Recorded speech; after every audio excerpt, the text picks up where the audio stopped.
Hi, I'm Lily. Today I'm going to read you a story, The Sneezles. Reading at level 10, The Sneezles. Okay, let's read it. This picture is so cute, isn't it? Okay, The Sneezles. Sneezles. Chapter 1. Achoo! Large pale green clouds floated over the city. Nobody had ever seen anything like them. Those clouds have come from Mars, said the royal astronomer. Those clouds have been made by our enemies and sent to invade us, said the general in charge of the army. Those clouds are full of green paint, and when it pours it, will turn all my nice white laundry green, said the royal watchman.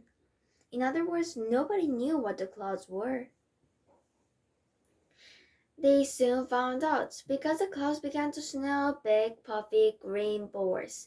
Everyone stared at the sky and watched as the pale green puffballs floated down faster and faster.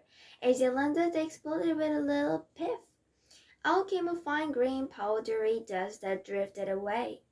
A bird sneezed. Achoo! It was a huge sneeze. It was so powerful that the bird shot backwards, straight into a hole in a tree. When it stopped, everywhere birds began to sneeze. If they were flying, they were rocketing backwards at high speed. Whoosh! If they were sitting on a branch, they spun round and round until at last they fell off. Clump! A dog sneezed so hard it ended up in the tree.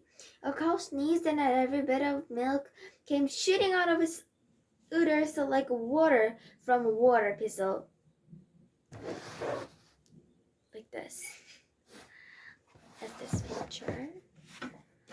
A horse sneezed and performed a high-speed cartwheel backwards. Then the people started to sneeze. Achoo! The man sneezed his boots off. Achoo! Another came shooting out of his pajama bottoms, and he had to run home very quickly before anyone could see.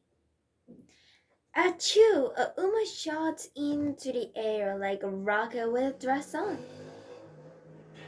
Soon everyone was taking off into the air. Every time they sneezed, they went shooting up all over the city as if they were on giant invisible pogo sticks. We have all caught modern jumping fever, says the astronomer. We must live into the lake and hide at the bottom. Then we'll be all right. But we shall drown, said the general pointed out. What we need to do is attack the enemy. No, insisted the royal watchman. We must make sure we are all wearing clean underwear. That will sort everything out. In other words, nobody knew what to do. Chapter 2. Sneezles. There were two small chickens, a brother and sister called Hal. Wait a second.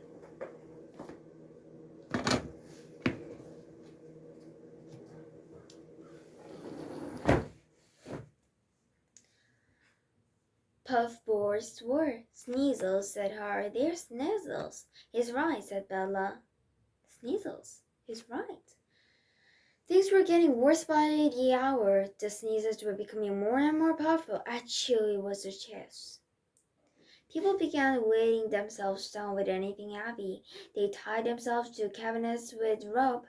They tied themselves to grandfather clocks with string. They glued themselves to the garden shed.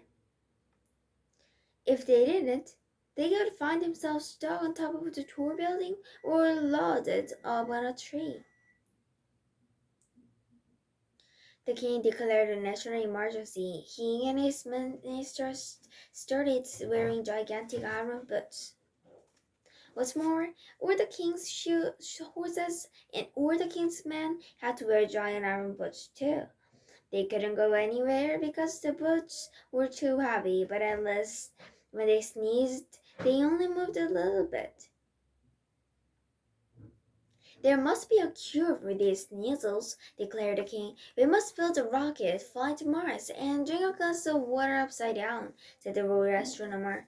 That's the cure for hiccups, said the general. What we must do is take prisoners. But you can't capture sneezles, said the royal watchman pointed out.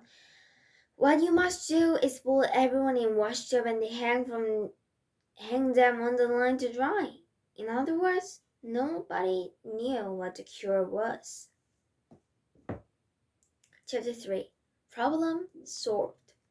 Nobody, that is, except Har. He had noticed something very interesting. When those puffballs come down, some of them landed on the bonfire.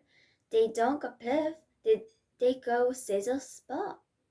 And that's the end of them. I think we must use fire to burn away all the puffballs. The worst rumor said, ridiculous child, how can we get up to those clouds? The general said, stupid boy, you can't burn clouds. The royal watchman didn't say anything. He had just sneezed so hard he had fallen into the washtub. The clever fellow spoke up. We must get a big hook. We tie in a long rope. We put the hook in a cannon and fire in the air. Boom! It hooks onto a cloud. We pull the cloud down and we put it on the bonfire. She's right, said Har, and everyone stared at the tree.